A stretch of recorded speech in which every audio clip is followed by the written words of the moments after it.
বৃন্দ এবং আমাদের অভিভাবক মন্ডলীকে সবাইকে শুভেচ্ছা অভিনন্দন।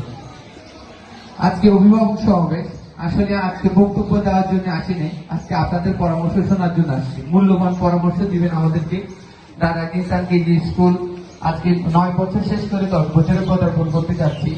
এই 9 বছর শেষের সফলতা আপনাদের সহযোগিতা পেয়ে যে আমরা পথ চলা যে অভিভাবক আমাদেরকে সহযোগিতা পেয়েছে তার জন্য আপনাদেরকে ধন্যবাদ। এই প্রতিষ্ঠানকে সামনে এগিয়ে নেওয়ার জন্য আমরা পরিচালক পরিষদ এবং আপনাদেরকে নিয়ে এই প্রতিষ্ঠানটাকে সামনে এগিয়ে নিয়ে যেতে চাই।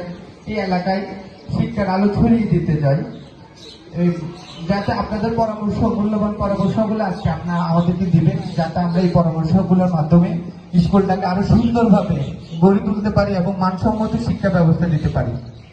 তাই বলবো, অভিভাবকরা আমাদেরকে আপনাদের মূল্যবান পরামর্শগুলো দিবেন।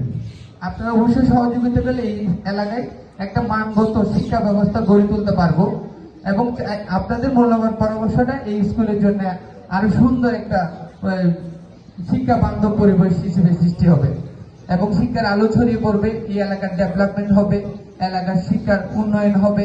যত শিক্ষা প্রতিষ্ঠান হবে এলাকার তত উন্নয়ন হয়। তো আমি দীর্ঘায়িত করবো না, তারপরে একটু করে অভিভাবকদের সাথে আমার কিছু পরামর্শ শেয়ার করতে চাই। যেটা হলো যে অভিভাবকরা আপনারা বাচ্চা স্কুলে ভর্তি করান, তারপরেও বলবো একটু করে প্রতিদিন বাচ্চাকে স্কুলে পাঠানোর চেষ্টা করবেন।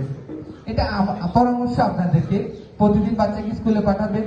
তার সাথে সাথে স্কুল থেকে যাওয়ার পরে ডায়েরি খাতাটা একবার চেক করবেন, ও রেগুলার পড়া লিখে নিয়ে গিয়েছে কিনা। দেখা যায় যে P1 P2 KG1 পর্যন্ত ডায়েরি টিচাররা লিখেতে 3 4 5 6 7 এরা অনেক সময় বাচ্চারা লিখে অনেক সময় ভুল ভ্রান্তি থাকে। সেই জন্য বলবো আপনারা অভিভাবকরা ক্লাস টিচার এবং সাবজেক্ট টিচারের সাথে একটু নাম্বার নিয়ে যোগাযোগ করবেন, কোনো ভুল ত্রুটি গেলে ওটা যাতে পরামর্শ দিতে পারে। এটা আমার পরামর্শ অভিভাবকদেরকে।